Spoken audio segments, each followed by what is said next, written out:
Hello, welcome to another beautiful episode of the StartUP Show. My name is Augustina Opechi. The StartUP Show is a part of a targeted series of the Impact Venture series aimed at encouraging businesses to build responsible entrepreneurship. The Impact Venture series is co-developed by the Brief Academy and Co-Development Hub in sponsorship by the Leap Africa and National Nigerian Youth Future Funds. And today we have here with us our beautiful guest, Maimuna Magaji.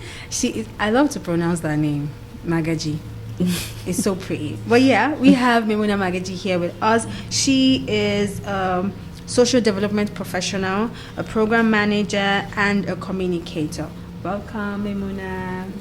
Thank you so much. It's a pleasure to be here. Yeah. Please, I'm a coordinator. I'm not a program manager. Okay, sorry, manager. I just thought to, I'm sure you got that. All right. That's fine. All right, but it's a pleasure to be here. I'm excited and very interesting topic, really. I can't wait for us to dive into the conversation. Yeah, true.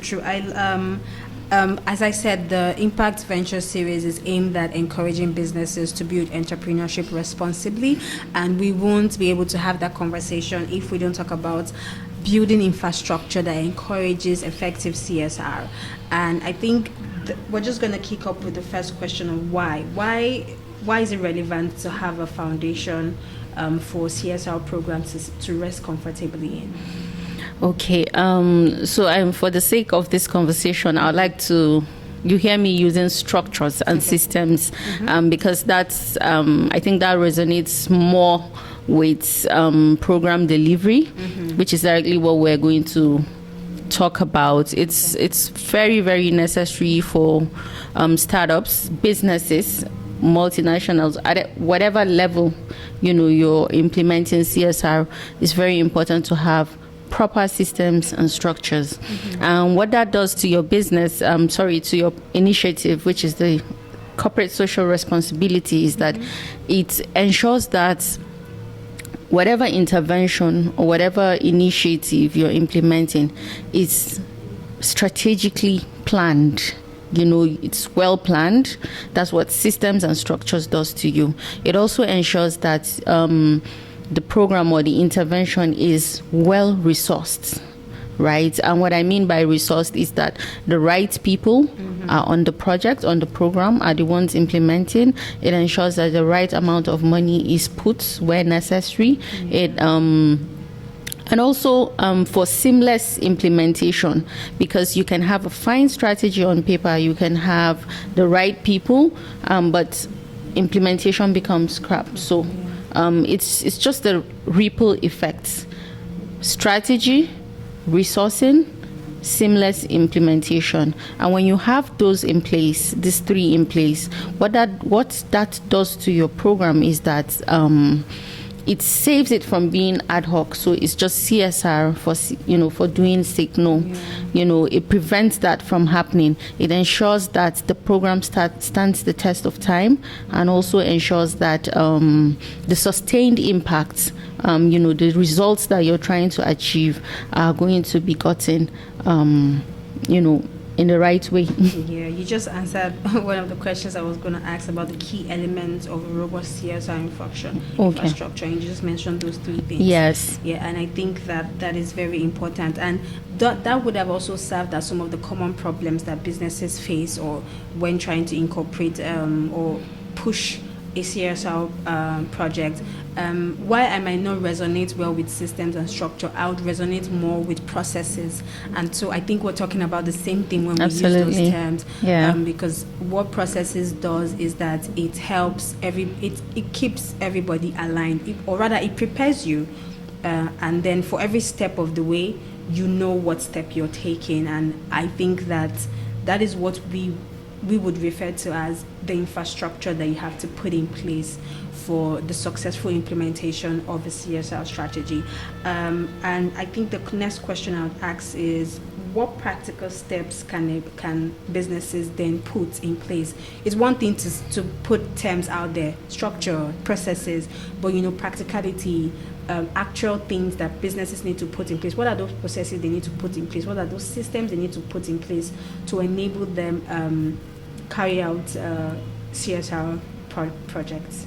Okay, so first of all, before you make the decision, or take a decision rather, to implement, or to even decide to say, oh, my business is at the point of giving back to the community, right? Or doing something for which is at the backbone of what CSR is.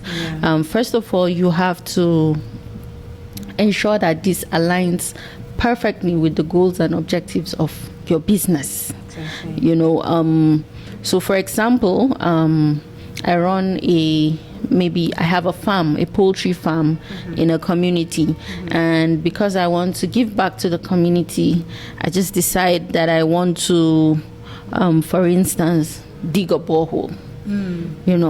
While that, so let me not even use that example, because that seems like a one-off thing, right? Yeah. Okay, so let's just be generic. You decide to do something to give back to the community. Yeah. As long as that does not have a direct benefit or impact for your business? Well, for lack of a better word, I would say it's not synergy. It doesn't align with the objectives of your business. It's very unlikely to stand the test of time. Right? If you're running, say, for instance, a poultry business, a suitable CSR project would be something that benefits your business as well. Maybe something that has to do with training the community. Or even building the well you talked about, because you'd have to use a lot of water. Well, that is it. That's true on one hand, but when you talk about so when you build a well, it may not directly yes, you need water, but opening up yourself to people coming in might put your business at risk. So just giving back, and just it could be training the people in the community to even make feed, or to source for your raw materials, and in turn you're buying from them. So that way you're giving back to the community. And we're also talking sustainability, because this same people you're training become self-reliant, they become future partners to your business, and maybe potential even competitors, but that's talking about major success stories. But the point I'm trying to make in summary is your objectives, business objectives, have to properly align with what you're trying to achieve with that CSR project you're looking to implement. For it to serve the time. I absolutely agree with that. Seeing as you made the point on building wells might not be beneficial, especially because sometimes taking care of wells becomes a tax in itself. So it's one thing to build a well, it's another thing to ensure that that well keeps running. There's maintenance to be carried out in the well, and if water is not like a significant resource for your business, then that means that you're going to be expending a lot of resource for its maintenance. So and then so speaking on that, I would say how can small businesses, because take for instance, if I was a poultry person, I would have thought building a well would have been a good way to implement a CSR strategy. But then again, there's also the constraint of the amount it would actually cost to build a well, because I know that it can be quite expensive depending on where you're building on. While Abuja has a good amount of water, most areas you can easily build a well. Other areas can be slightly difficult. Take for instance Gwagalada. And so how can small businesses, probably a poultry farmer, how can he implement small CSR strategy that would not cost a lot on his part, and that would sort of like carry the community along? Okay, so I think we need to actually have a separate conversation to demystify CSR, really, because when we hear the word CSR, we're thinking big projects, we're thinking big things because we're not very used to we're not used to seeing small businesses, startups, taking on initiatives and responsibilities like that. So I think and what I mean when I say demystify, we need to think of it as the name implies, corporate social responsibility. Wherever you are, whatever the level your business is, whenever you think of a responsibility, when you think of taking on its social responsibility, it can be the littlest thing in your community or even to your business. I would like to just use myself as an example. I used to run a small business, a fashion house, and while I had the experienced tailors, the experienced professionals really, so there was this young boys that just come around to pick pieces of fabrics and just play around. In most cases, the security men around the plaza are always chasing them away. So one day I called one of the boys and I asked, why are you always coming to pick this? Because, when you see when they see them, they feel like, oh, these ones are coming to steal something or to just chase them away. So I had a conversation with that little boy and he said they gather them and they make pillows or they make something to sleep on, right? So I'm like, oh, so really this thing is actually useful. Why don't I even teach this boy something? And I told him, whenever you come, just tell them you're coming to shop number this.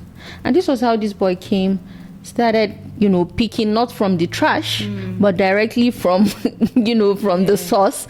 And at some point he started even learning how to embellish fabrics, the fixing of stones, and he became part of the team. So for me, that's even another way to think about CSR. Really, it's a way of giving back, because when you've taken the boy off the streets, he's no longer picking trash, exposing himself to risk of infection or diseases or something. But, so again, back to the point, we need to demystify it.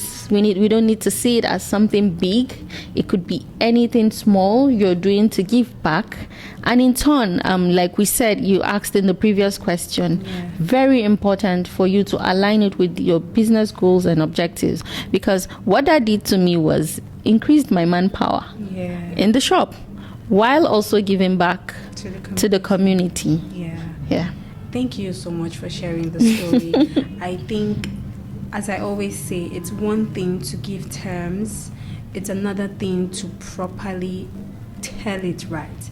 So now, if we say, oh, you can find small ways for you to incorporate CSR strategy, you don't have to spend a lot of money, but you're not giving instances, you're not giving examples. Absolutely. Then we're still over our head thinking, so what's that small thing that I can actually do?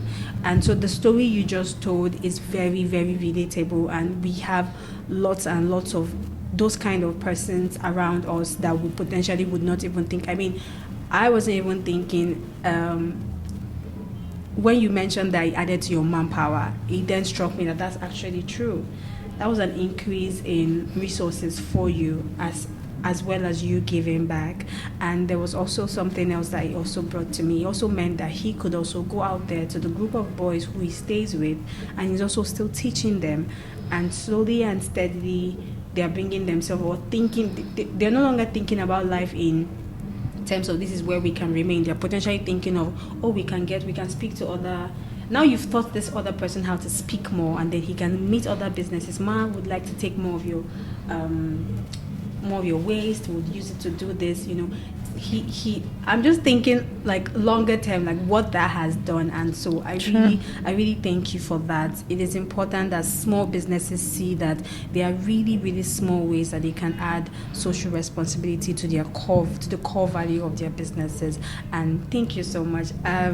this episode is going to be a really short episode, because in the space of this short conversation, you've been able to like tell stories, which is the key thing of this project. And I think the last thing I would say is, how do you measure CSR impact? In terms of measuring, we'll also talk about how do you communicate that measurement to, say, funding parties or other partners who can be very significant to your business growth as well. Well, so in terms of impact measurement, so speaking technically, I would say impact is long term. I think it's very important as businesses that we celebrate small milestones. So for example, you do a project, for example, you successfully do something and you're excited about it, document it. Social media is really helping us in telling our stories consciously or unconsciously. So it's important to record that, while highlighting the major impacts to the society and the business. The other thing is always do your baseline, right? While this may sound like a technical term, so as a business, it's very important for you to measure where you are coming from. For example, where were these people before I came to the community, right? That's you measuring, the level from inception. Where do I want to see them? How do I want to touch lives? These are ways to measure what you're doing, right? And then periodically you're assessing to see, how have I touched these people's lives? No. Again, impact measurement doesn't have to be, numbers and as we see on paper and, so that, you're from the development space. So data can be quantitative, it can be qualitative. So yes, very important to always do your baseline, understand the level, the people you're coming to impact, or the people, your target audience, where they are, picture where you want to see them, and always reflect and go back to the drawing table and gauge where they're coming from to where they are and the big picture. That's where you want to get, or where you want to see them. Okay. Yeah. So again, I always try to say CSR, it's not something, let's not belabor it, right? Let's not think about it the way GT Bank is doing it. No, let's not think about it the way the way Dangote is doing CSR. It is the little things that we do as startups, small businesses, that become the big impact. Like they always say, the change begins with me. So what's that little thing that I can do with the littlest of resources that I have to see that at least small change, it becomes big one day. I agree, especially now that we are in the era where, as an individual, you are a business of your own. Absolutely. You're providing services, and you yourself are the business. And we cannot underestimate the importance of CSR. I mean, one of the most interesting evidence of that is Tunde Onakoya. If I got Absolutely. That right. So yes. I mean, he is the service, he is the business, and look at what he has done with people around him, starting from really small. When you listen to his story a lot, you see that the pace has been really slow, but now we're seeing the limelight and everybody is going, wow. Yeah. And so I'm corroborating your story to say we shouldn't see CSR as, the way Dangote is doing it. We should see CSR the way that Maimuna did hers with the little boy. I think that's one beautiful way to see CSR. And on this episode, we wanted to highlight infrastructures that you need to put in place, and Maimuna mentioned a lot about structure, systems, and to sort of like break it down further, she talked about baseline. This will help you. Knowing your baseline means what it is you're starting with. reassessing when an initiative have been put in place would be easy because you know what your baseline was. Also envisioning, as she said, envisioning where you want to take them to be would let you know just how much impact you've been able to put in place and how much more work you need to also put in place. And I'll say thank you, Maimuna, for your wonderful insight. It has been very interesting to listen to you always. And I'll leave you with an advice from her. What's the last thing you're going to drop for us on this episode? Okay, so just I have repeatedly said since I sat on this chair, the concept of giving back to the community is something that we really think as something really big. Let's continue to think about those small things that we do to give back to the community in order for us to see the change we want to see. Start small. One day the impact is going to be very, very, very significant. Thank you. All right then, thank you so much. Remember to share with a friend, listen to other episodes, and we will see you on the next episode. Bye bye.